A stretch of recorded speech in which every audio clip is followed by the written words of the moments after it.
အားလုံးမင်္ဂလာပါတင်းဒီပိတ်ရဲ့လေးမှာတော့ spicy ကိုကြော်သားမှာပေါ့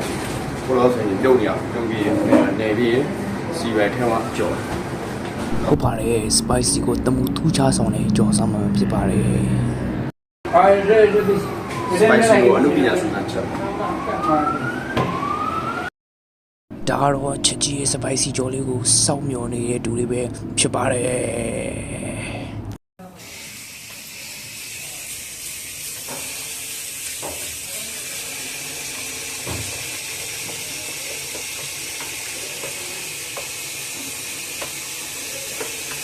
လေးထောင်နေနော်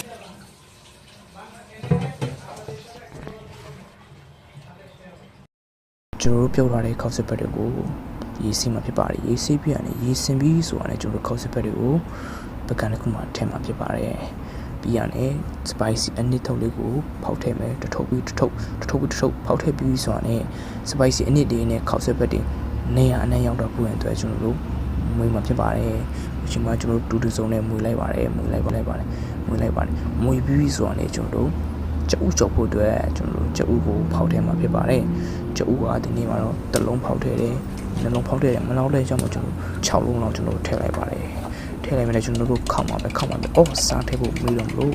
စားလေးနည်းနည်းလေးဖြူလိုက်မှာပဲဖြစ်ပါတယ်ကျွန်တော်ကျဥကိုခောက်ပြီးဆိုတာနဲ့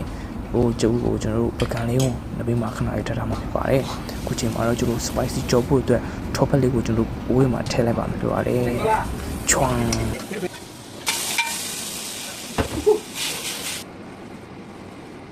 ကျုပ်ကထည့်တယ်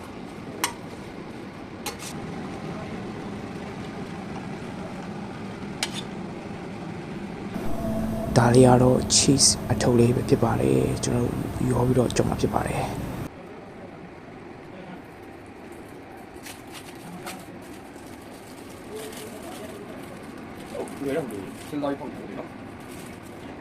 ခုဆိုရင်ပြေ spicy cheese ကြော်လေးရပါပြီရုပ်ချောလေးနဲ့ညီကိုနှစ်ယောက်စားပြလို့လို့ရပါတယ်